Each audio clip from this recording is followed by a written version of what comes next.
So, Tyler, Yes, Alex. I did not realize I was today's opener until about a half a second ago. Yep. How's your week been? It's been pretty slow, actually. I did absolutely nothing today at work. Yeah. Yeah. Well, I've been enjoying this wonderful, nice weather, hoofing it through the woods. Been a great. You know what I saw today? I didn't get a chance to send a picture to you, but today I saw a massive red oak tree. I love me some red oak. Now, not quite as big as the one at college. That Big what one at that college? that big white oak, Yeah. but I measured it because unfortunately we have to cut it down because the lightning looks like lightning struck it, and the whole front side of it was rotten out. Like it was full of white rot. It was punky, but it was a 44-inch diameter tree. Oh boy. Yeah, like 90 some feet tall. It was massive. That's pretty wide. The biggest. It was. I think the widest tree I've seen is definitely was a sweet gum at college in the one park. Well, obviously the white oak on the trail would have been because That one is pretty wide. that thing was massive. I mean, But I then think I figured I was like over 2 meters, so that'd been like almost that had been like a 6 foot wide tree. It was massive, and that's for around here for the audience around in this area. That's a very large tree. We don't have trees like the redwoods. Yeah, we That- have. Like that's like a normal size. I wanna go south and see like the living oaks. But the live oaks, yeah, The I've live seen oaks, them. They're I wanna go massive. see them. They're There's cool looking. There's a couple in Williamsburg when we've been there. Yeah. To like the colonial district, there's a couple in there that are very large. They're cool trees. Well, Alex. Welcome everyone to Life the Complete Story. I am Alex and this is Tyler. We are your hosts Hello, everybody. on this wonderful journey that we've been on through the phylogenetic tree. We are stepping away up the ladder. Oh yeah. Yeah, I was about to say stepping away. I'm like, we're not taking another break. We're trying to avoid a big break like we had this past year. Last year we took a big break by accident and kind of just forgot about it. But we're back. We're here. We've been good. Been trying to do our best to stay up with the weekly episodes. A couple weeks ago was a bit of a miscue. Just a bit of scheduling conflicts. I was getting back from a 2-week trip and then forgot a week because we planned ahead actually and double featured a couple of recording sessions, and I just kind of missed a week on that one. And we didn't think of he's gonna be coming back this weekend, and we have nothing. Yeah, the timing's gonna be not there. But hello everybody, welcome back to Life's Complete Story. Today we're gonna start how we always do with our nature in the news. Tyler's got a good one for us today. Now, the past couple of weeks, we've been kind of down in the dumps on ourselves, talking about climate change and an ice caps melting and a whole bunch of bad stuff. Today, we're talking about pee.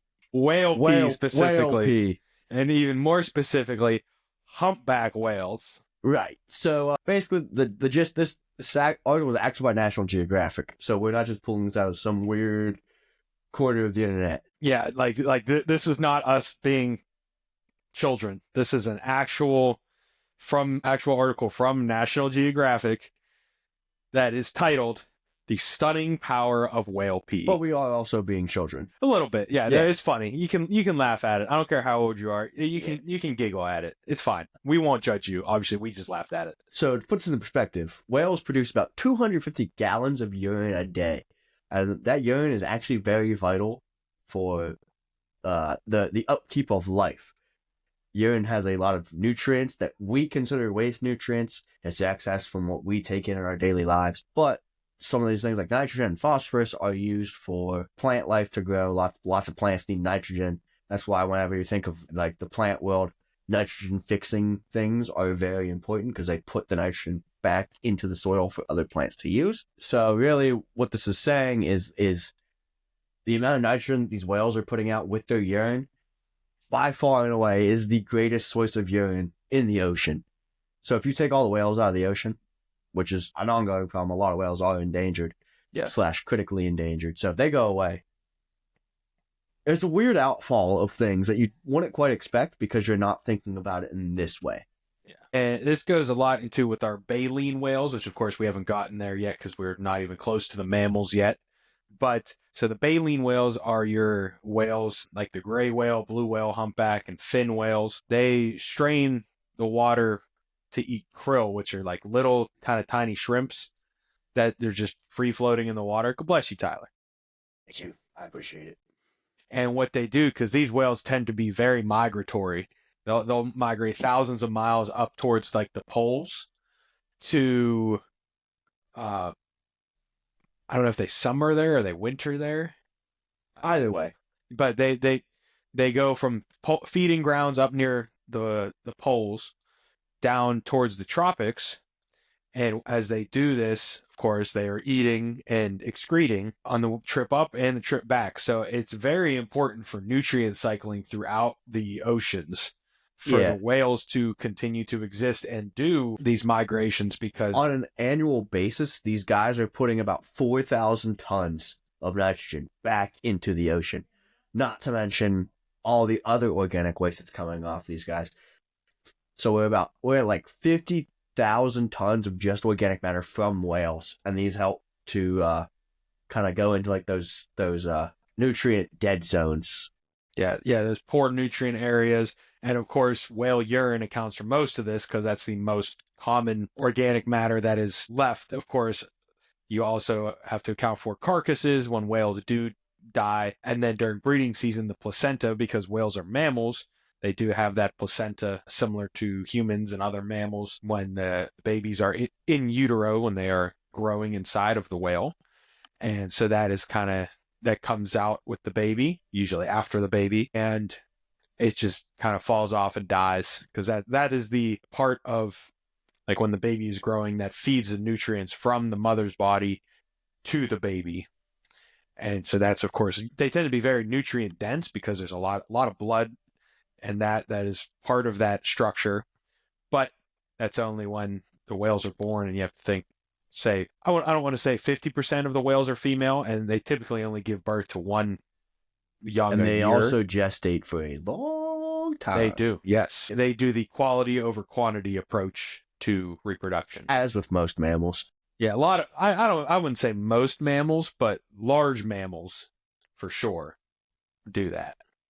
Because like mice and rats, like small rodents do not. They do quantity. Yeah. Rabbits, there's a reason it's called like rabbits. Yeah. Mm-hmm. But that's gonna do it for our Nature in the News, guys.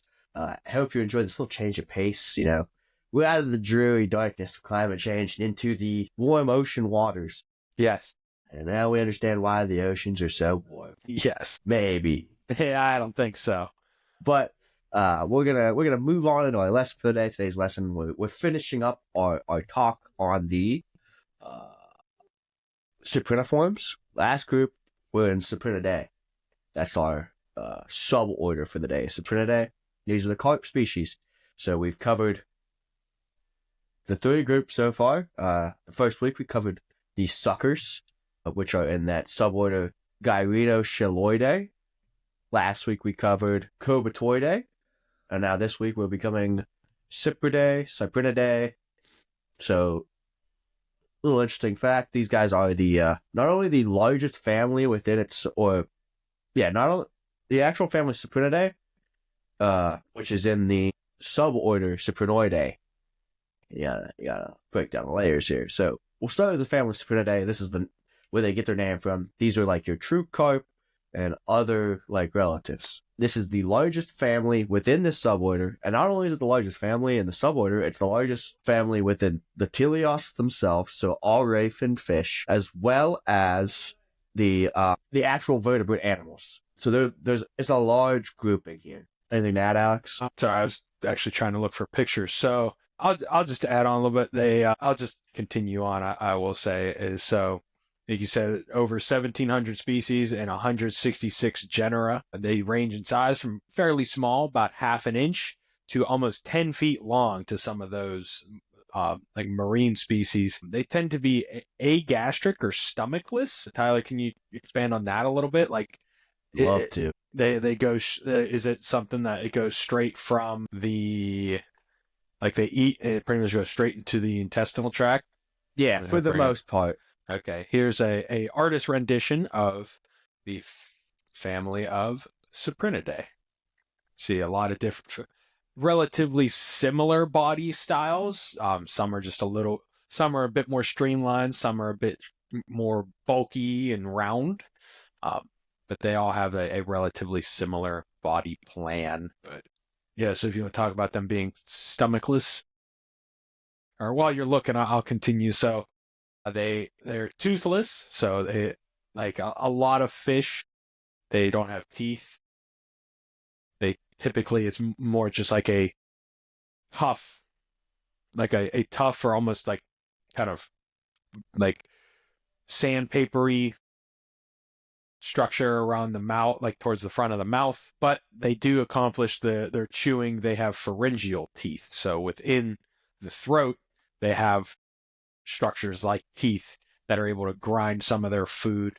And this is where you see a lot of these fish have the Weberian apparatus that we've talked about in the past. So they have a highly developed sense of hearing. The all That's through the that Weberian apparatus that they have, where yes, their swim bladder hooks up to their like auditory organs. all the members are oviparous, and they rarely have any parental strategies. So they pretty much they lay eggs and leave. That's pretty much all they do. So these are a quantity over quality, as the vast majority of fish are. They are oftentimes a sport and food fish in many parts of the world. You can find them in a lot of places. I know around us, you see a lot of carp, like the common carp, or sometimes grass carp. They're fun to catch, but sometimes it's like I got caught one time and I thought I caught a log because it pretty much just tried to just sit on the bottom. Yeah, Because they're entertaining to catch sometimes. A lot of times it's just I'm a bump and I'm just yeah, like I ate your bait and I'm not gonna do anything about it. pretty much. Um, Speaking of eating, actually, I did find my gastric definition. okay, So they do lack that a stomach. They have okay, other parts of the digestive tract, most often a foregut. okay, So they'll grind their in the case of a carp, they grind their food down using those pharyngeal jaws. And most often, a carp's diet consists of like harder shelled vertebrates or invertebrates like snails and things like that. So they'll grind down the shells and everything with their pharyngeal teeth. It will go into a foregut. And since they don't have a stomach, they lack a lot of those digestive enzymes to really get like the full nutritional value out of their food. And also, a lot of times they'll eat non-nutritive things, so like rocks, like harder things that kind of simulate a more breaking down. It'll use the rock as more of a stimulus. okay. So it's how some birds will swallow rocks to store them in the gizzard to help facilitate the breaking down of food. Yeah, in a Okay, similar way. okay. So it's just an extra part that helps kind of grind the food down more. Okay,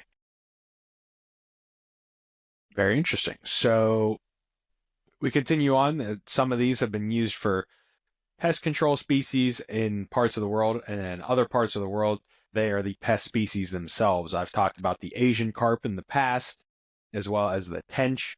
They both fall into this family, and they in the like United States, kind of some of the Western hemisphere, they are a very serious invasive species, but in some cases, they actually help maintain some level of pest control. Like you said, they eat snails. I'm sure they can eat some invasive snails or invertebrate species. Yeah, I feel like we could use them for zebra mussel control, Yeah, I don't know.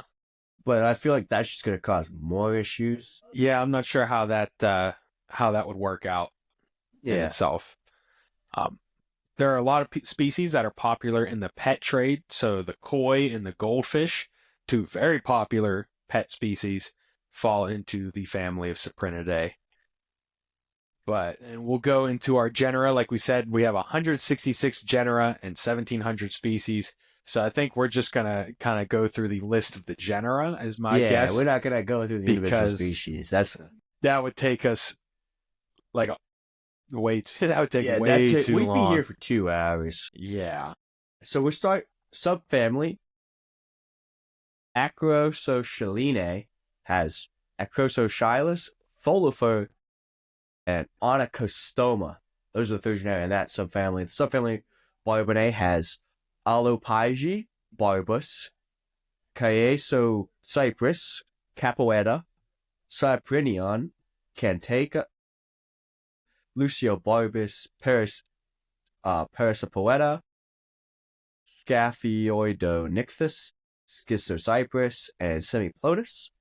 The subfamily Cyprininae has Aptocyax, Albulicthus, Ambrolion Chichthus. Ambler Ryan chick this. Yeah. Yeah, that's a mouthful.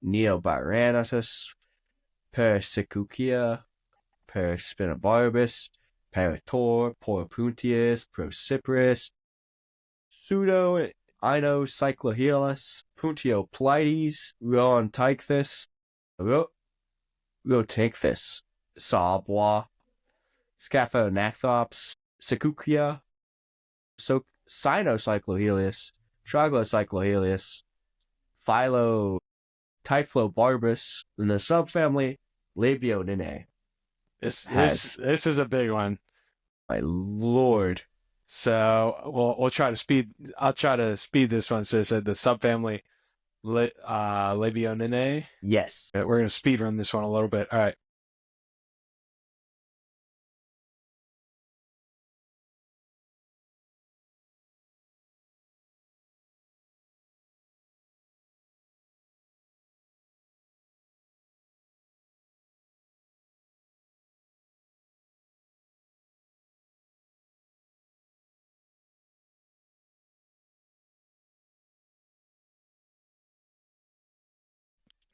Rinchos, 5 Perlis, Gara, Garoides, Gygara, Gymnostomus, Hyncorhynchus, Hongshuia, Encylabio, Incisiolabio, Labiobarbus, Landlabio, Linicthus, Lobochalos, Longanalis, Mecongia, Osteochilus, Paracrosochilus, Paracylorhynchus, Parakinlabio, Paracinolabio, Plachiochilus, Prolixid, Prostolabio, Pseudo-Crossoncellius, Pseudo-Gyronochellius, Pseudo-Placochelius, Pychidio, Kinlabo rectoris, Schismatorhynchos, Semilabio, Cinegara, Cinelabio, Cinocrossochellius, Spiolabio, Stenorhynch, Superdiscus, Terrancalabio, Tinictus, Vinigara, and Zoojangia. The subfamily mouthful. Yeah, the subfamily Probarinae has two genus, Catlocarpio, Probarbus. The subfamily Schizopygopsinae has Oxygymnocyprus, Tychobarbus, Schizopygopsis. Yep, that's the word. Schizothoraceae, the subfamily, has Aspiorhynchus, Diptychus, Percyprus, Schizopyge, Schizothorax. And the last subfamily, Smiliogastrinae. There's 2 more subfamilies after this one. Mother trucker. I can read. Yes. As Amatocyprus, Barboides baba, Sice, Psychobarbus, Chagunius, Shilobarbus, Clepiobarbus, Coptostoma barbus, Darkinsia, Desmopuntius, Ecantholacenda, Anteromius, Gymnodipthecus, Haludaria, Hampala, Namaquacyprus, Oleodius, Orycthus, Osteobrama, Pethia, Plesiopuntius, Prolabiops, Pseudobarbus, Puntigrus, Puntius, Rohanella, Roti, Cedar Cypress, Striantus, Cystomus, Wycomia, and Xenobarbus. Yes. Our last two subfamilies, we have Spinobarbinae, which has two genus, Spinobarbicus and Spinobarbus, and then the last subfamily now is Taurinae, that has the genus Acapota, Arabibarbus, Atlantor, Carosobarbus, Hypsilobarbus, Labiobarbus, Lepidopygopsis, Mesopotamicus, Nazaritter, Neolysocylus, Osteochilichthes, Pterocapoda, Sangia, and Tor. Whew, that was quite a list. As you said, that is 166 genus in those subfamilies. So many of these, is a wide range of when some of these were described all the way back into the 1700s by our old pal Linnaeus, all the way up to very recently in like 2023, I think I saw one that were very recently described. That one's actually described extinct, if it's the one I'm thinking of. Which one? Give me 1 second. I have since left the genera. Atlantor. Okay, there's that one. Now extinct. There's a couple other ones like Rohanella. That is the cherry barb. That is one that is 2023, and Plesiopuntius, the red side barb or two-spot barb, found in Sri Lanka. I guess it says it was identified and classified in 1863, so it must have been recently reclassified. Right. There's a lot of these genus, though, that are like monotypic or like 2 or 3. There's others that are like 30 species. Yeah. Pick of the litter there. Here we go. We have one in 2024, the Pseudoplachiochelys. It is endemic to Yunnan. There's only one species. It's a monospecific. I'm not sure where Yunnan is. In southwestern China. So these fish are found worldwide in all kinds of different areas. Yes. We'll move on to the next. Next family for today. These are a small family, both species-wise and size-wise. It's one genus of 3 species. The largest individuals measure a whopping 0.41 inches. That's about these guys. Yeah. This is one of our species. This is Paedocyprus carbunculus. I'm trying to figure out what the scale would be for this, because I see the scale bar in the bottom right corner there. I'm trying to figure out.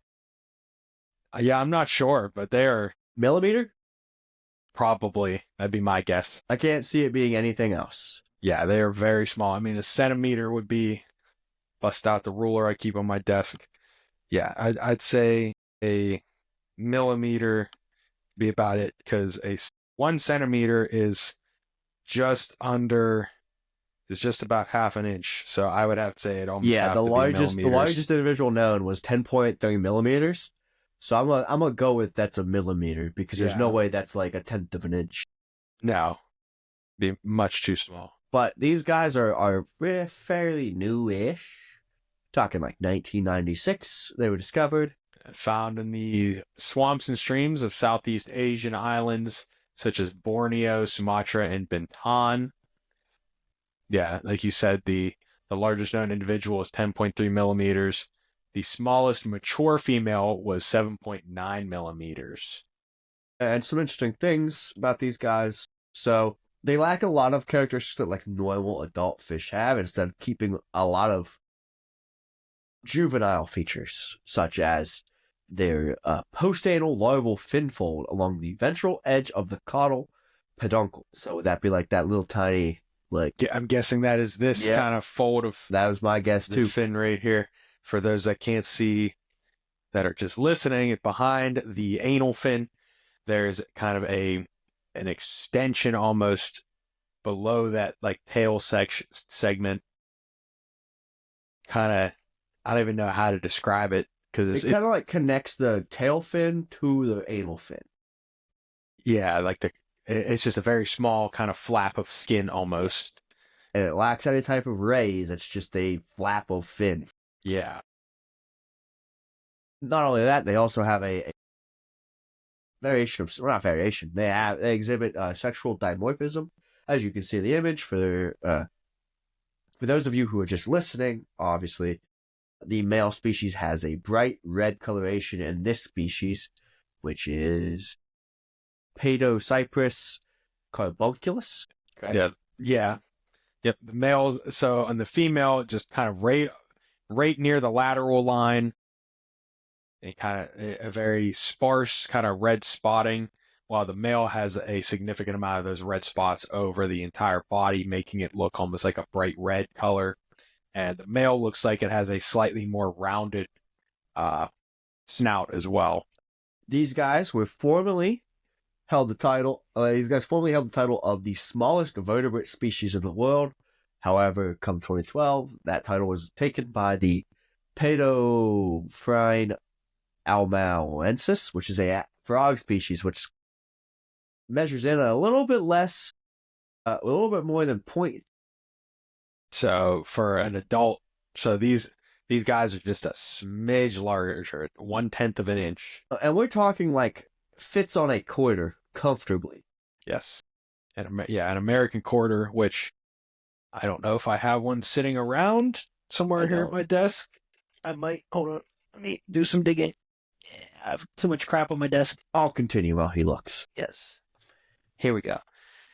Nope, that is a silver dollar. The next group we have is the Siluricidae. These guys are the mountain carp or the torrent minnows. Found one. So an American quarter, you can see, is that big. It is. It is about just under 2.5 centimeters wide. So an American quarter. So about an inch. Just under an inch, yes, in width. So in diameter, very, very tiny. So they would fit. You could fit 2 of these fish. The largest. That is the largest of these fish. Fit 2 of them on a quarter. That is how small they are. Comfortably with room to spare. Yeah. So Siluricidae, they are the mountain carp or the torrent minnows. They live in the fast-moving currents of South Asian mountain streams. Hence why they get that name, mountain carp. Torrent minnow because fast-moving. And there are 33 species within the one genus of Siluricidae. That's really all I have for these guys. There's not a lot to go off. That's a pretty picture. That's a perfect picture. Yeah. They kind of suck to the bottom of the streams. They do, yeah. They're almost like pencil shaped. They're very kind of long and narrow, and they have a very pronounced snout that comes down to like a rounded point. So I'm sure that helps them kind of maintain that hydrodynamics. Yes, that is the word I was looking for. There we go. Moving on, we have Sundadinidae. These guys are the tiny danios. There's 9 species and 2 genera. They're very small. They're very pretty colors.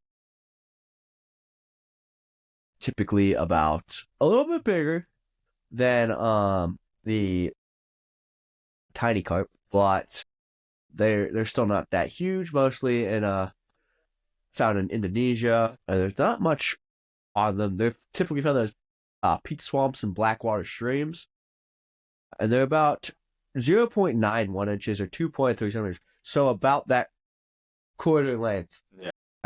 After these guys, we have the genus Danioinin. Let me pull up my picture here real quick before I get too far. So these are very small minnow-like fish that are native to South and Southeastern Asia. There are a few species in Africa. Most of them are brightly colored, so they are popular aquarium pets. As a picture I can see here, I pulled up here to see they're very bright, like pinks and blues and oranges. Many of the members tend to have some sort of patterning, like striped spots or bars. So here in the image, you can see they kind of have that blue and orange striping along the body. And then I'm guessing there's quite a number of genera because you did not. I have tagged a list to the genera. Yes, There's there's. not as many as there were for the true carp, but there's still a handful that I didn't feel like typing out. So we have in the subfamily Chedronae, we have Borelius, Bengala, Cobdio, Shelaethiopes, Anguilla cypress, Leptocypress, Luciosoma, Maleo Shela, Nematobramus, Neobola, Opsiridium, Opsorius, Ryamus, Thresh Neobola, Salmostoma, Securicula, and Thrissocypress. The subfamily Rasperinae has Amblypharingodon, Boraris, Brevibora, Horadondia, Cotellatia, Pectenocypress, Raspora, Rasporoides, Rasbosoma, Trigonopoma, Trigonostigma, and the subfamily Danioidae. These are the true Danions. Benedivario, Shelley, Danionella, Divario, Inlacypress, Laubuca, Microdivario, Micro, Asbora, Neoshella. And then the last subfamily, Esominae, has this genus Esomus. These are the flying barbs. Don't quite know. I'm not sure, but they are.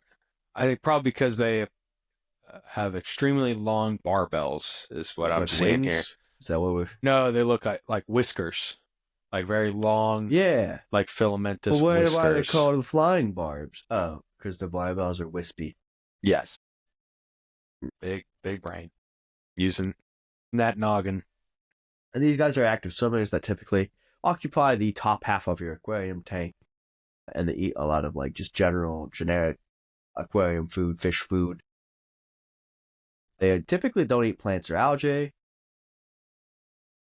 And they're easily stressed by flowing water and bright light. So they like stagnant water with pH values between 3 and 5. That's because in their natural habitat, there's peat bogs. They're very acidic in their nature. Yes, not and because they're very turbid. There's not a lot of light, so I'm sure they like that darkness. But that's probably why they have very bright colors to probably, I'm gonna guess, attract mates. And when it's hard to see, you need extra brightness. That'll move us into our next group, Leptobarbidae. These guys are the ones I found are hefty guys. Yeah. That's Leptobarbus rupropina. Yes. So these are important food fish in Southeast Asia, and there are 5 species in the genus Leptobarbus. So it's a very small subfamily. Familiarly, these guys are called the sultan carp. Or sultan fish. They migrate in larger schools for freshwater for freshwater fish. Typically, you don't see individual like groups of 40 to 80 fish unless it's like a really small fish, like those dinoidids that we would talk about just recently. Moving on, we have Xenocypridae. These guys are kind of goofy looking. Yeah. This is a family of freshwater rayfin fish, of course, naturally found in Asia. Were previously regarded as a subfamily Of that Cypridae we talked about earlier. Yeah. They're now divided, of course, into their own, and they have a number of genera. So there's a handful, so bear with me. We have Anaborilius and Carythroculter, Aphocyprus, Areocyprus, Atrilinia, Candida, Canodicthys, Tenopharingodon, Coulter, Distocodon, Elopicthus, Gymnodanio, Hynania, Hemicoulter, Hemicoulterella, Hemigrammocyprus, Hypophthalmicthus, Ischicaiui, I think I said that right, Longicoulter, Luciobrama, Macrochironychthys, Megalobrama, Metzia, Milopharyngidon, Niponocyprus, Ketobius, sorry, I'm stumbling over my words, Opsarichthus, Oxygaster, Parabromus, Paralobuca, Paracella, Parazaco, Plagionathops, Pogobrahma, Pseudobrahma, Pseudohemicultor, Pseudolabuca, Rasparictus, Cinnabrahma, Sinictus, Squaliobarbus, Toxobramus, Xenocyproides, Xenocyprus, and Zaco.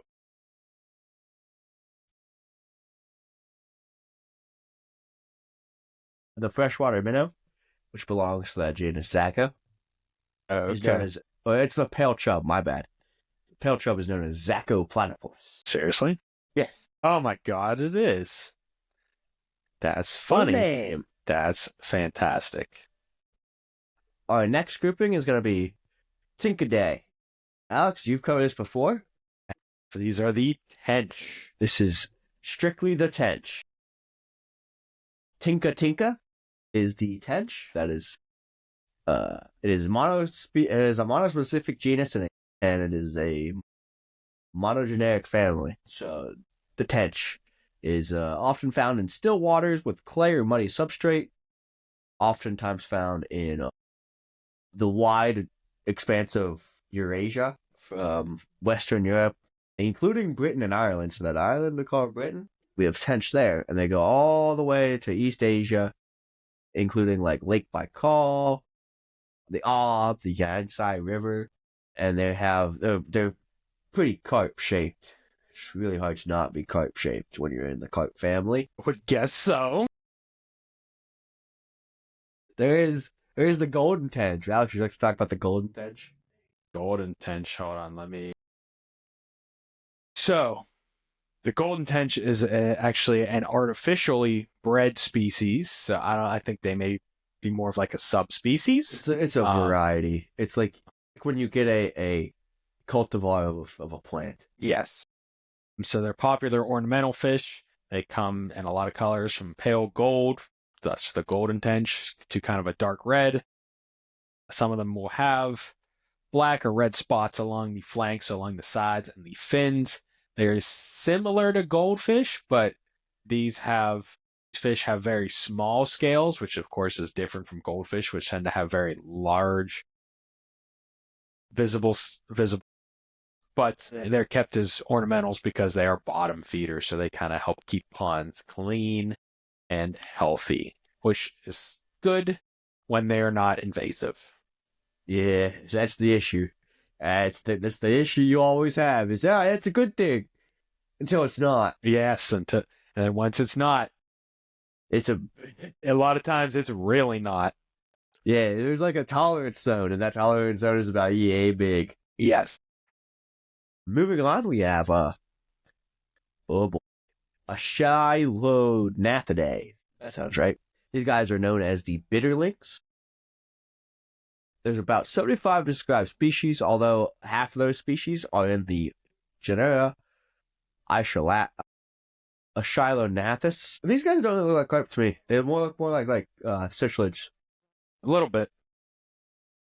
I don't disagree with you. But I guess I don't really have much else to add on these. There's not much in our little research article for them. No, there's not. There are 6 genera: Achilionathus, Paratenachia, Pseudorhodius, Rhodius, which the image fish is Rhodius sericius, Sinorhodius, and Tenachia. Those are our Next we have representatives. That's the word I was looking for. Gobioididae. These are your freshwater gudgeons. A handful of genera here. Alex, would you pull up a picture while I talk about them a little bit? Ooh, pretty picture. These guys are more sucker-like in appearance. There's 5 tribes within this, I guess. Gobioididae, Pseudogobioididae, Hemibarbini, Corine, and Sarcosolithinae. But they're not like recognized officially. They're just like familiar splits within the family. But they have different types of pharyngeal bones and teeth. Some have intermediate bones with rows of diverse teeth. Others have broad bones with a single row of molar teeth. Great picture that you'll enjoy. Is it It's a mud skipper. Is it where they fall? They fall in the gudgeons. I don't know exactly where they fall, but What is specific name for the mudskipper? that is a fantastic question that I don't know the answer to. Anyway, the generic. I'll find it after I talk about the generic. We have a couple generic here. We have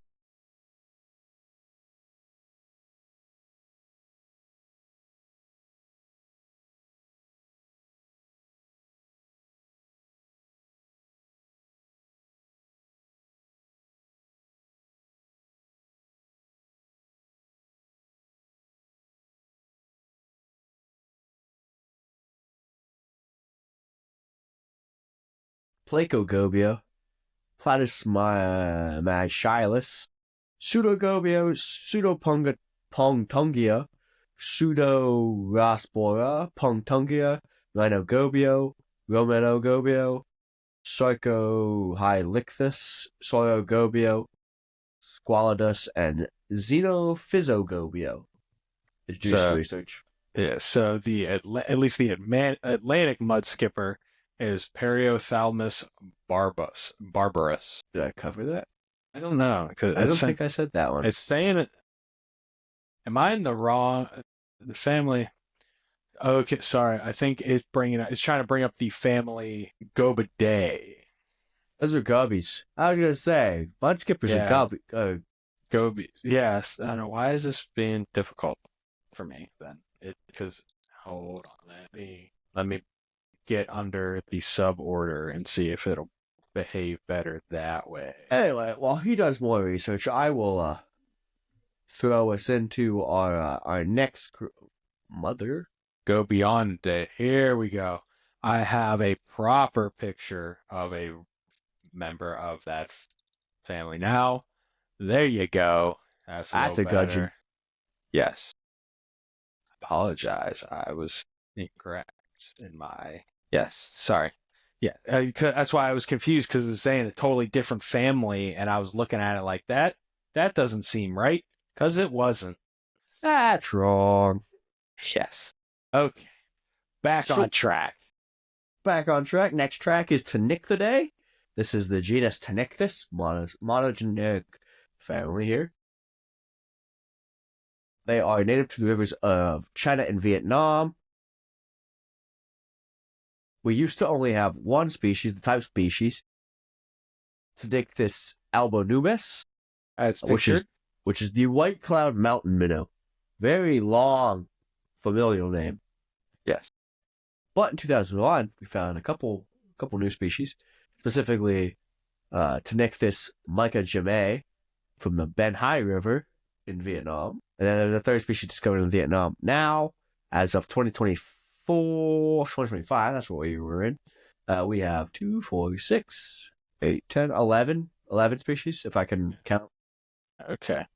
And a little fun fact for everyone. So the name Tonyctus actually comes from a Chinese Boy Scout leader named Interesting.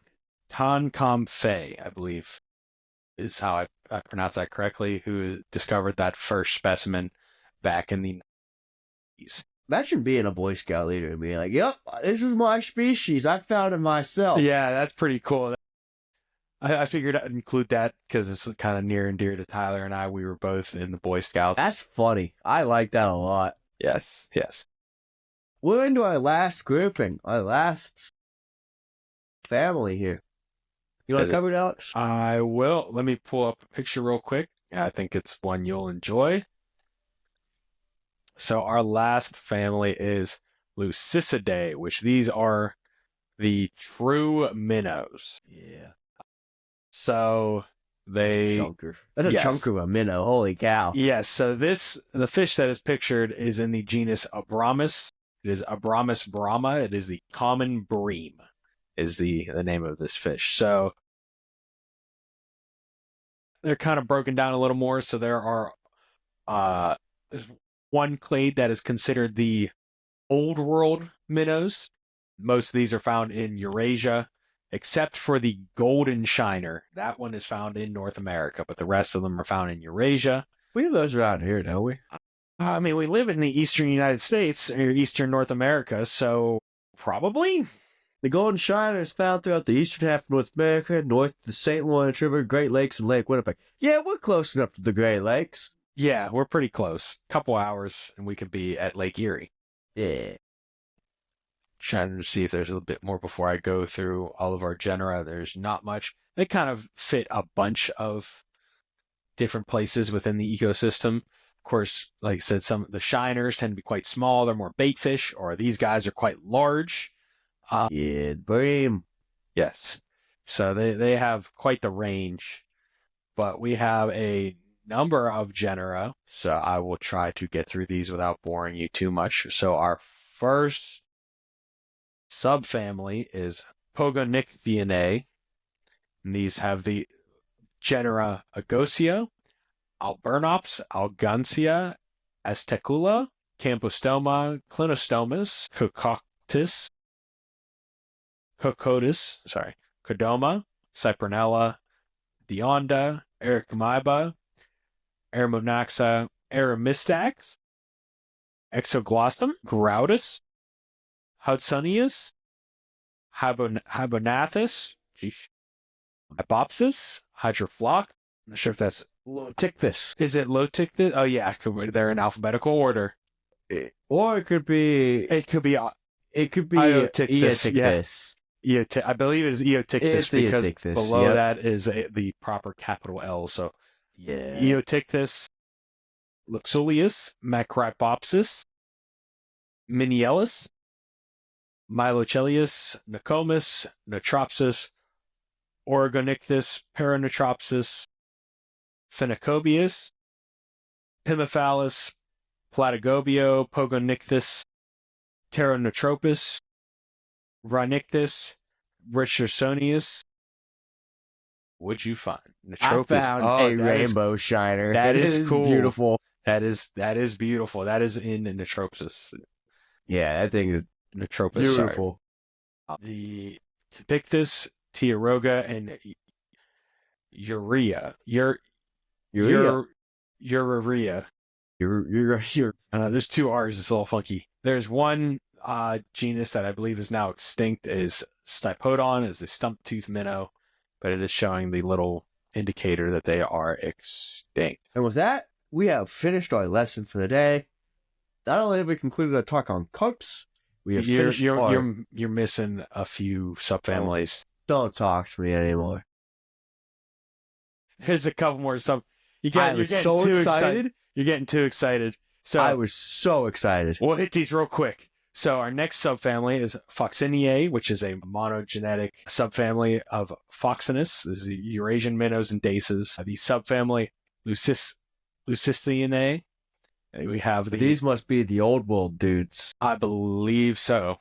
Yeah, there's a golden shiner in here. So and we have the genus Abramus, which I showed earlier, the common bream, Acanthobrama, Chondrostoma, Albernoides, Alburnus, and Cyprus, Aspiolucius, Balearis, Blica, Capiotobroma, Chondrostoma, Dominicus, Egurdira, Iberio, Chondrostoma.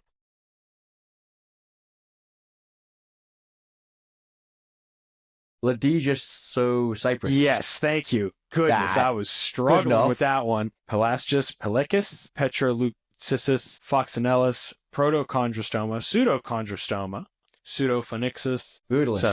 Sorry, I was Pseudofoxinus. I said that incorrectly. Sorry. Rudilus, Sarmarudilus, Scarnitus, Squalius, Telestes, Tropidofoxinellus, Pterichondrostoma, Vimba. Our subfamily Phlegioterinidae is the Cuessus, Hemitremia, Lepidiomedia, Meta, Margariscus, Meta, Plagoteris, Semotilius, Snyderichthus. Subfamily Levininae is the Chrosomus, Aramicthus, an extinct genus Ivara, Gila, Hesperolucus, Lavinia, Milopherondon, Orthodon, Tychochelius, Relictus, Syphatelis, and then our last subfamily is Pseudospinae. These have the genus Oreolucensis, Pseudospius, and Rhynchocyprus. Now, Tyler. Now we have finished our talk on Yes. Cyprinidae. Not only have we finished our talk on the true carp and the carp relatives, we have finished our talk on the cypriniforms, which is all of these type of things, from the suckers to the loaches to the carp, Minnows and the minnows and this whole group. So, little update on where we're at in the tree. We are moving on to the next group of Otophysa. Otophysa would be the second largest superorder of fish. These are the Chiraciforms, which is the tetras and the piranhas.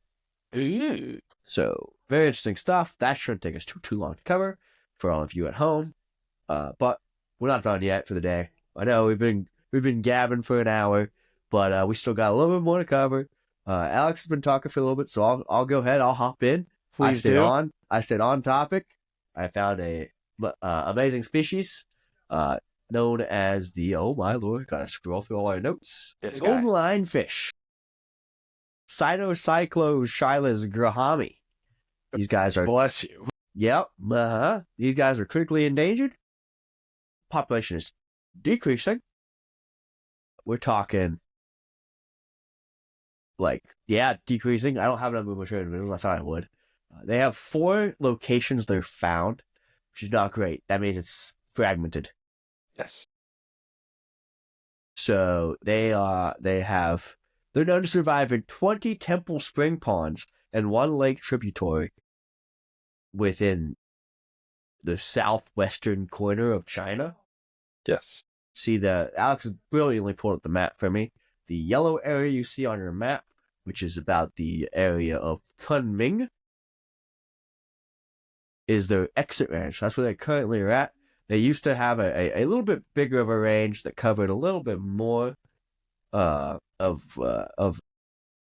not much. Very, very. I would call them an very endemic species, meaning they exist only in one kind of specific place. Yeah.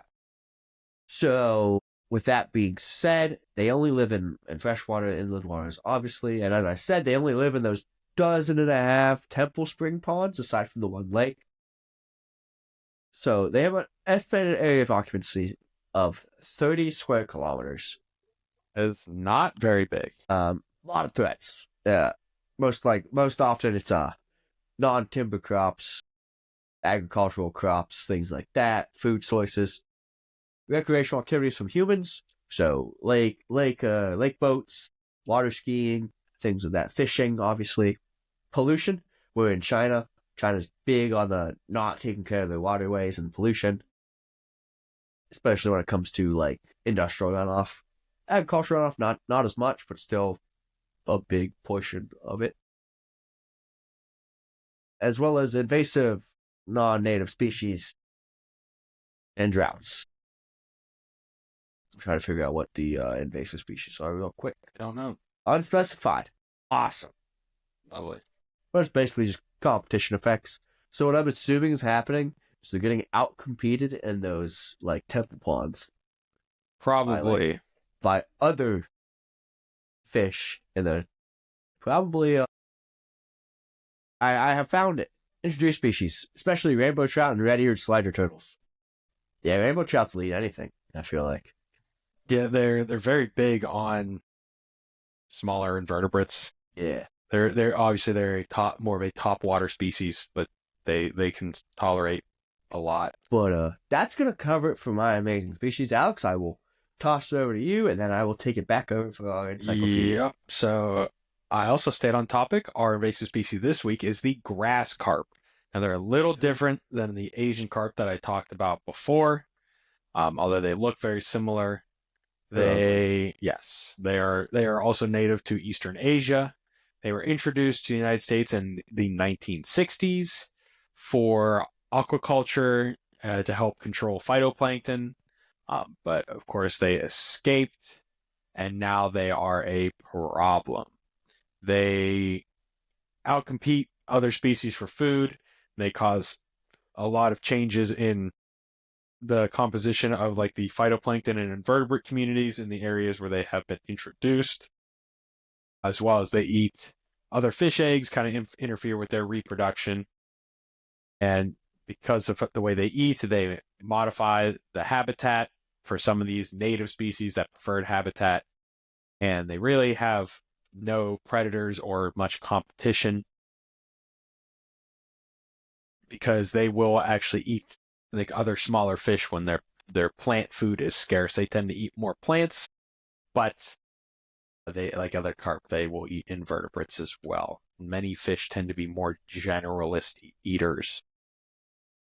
Trying to see if there's a map. Oh, there is a map, I think, if it'll work for me, where they're found pretty much throughout the United States. A lot, a lot following the Mississippi River Basin.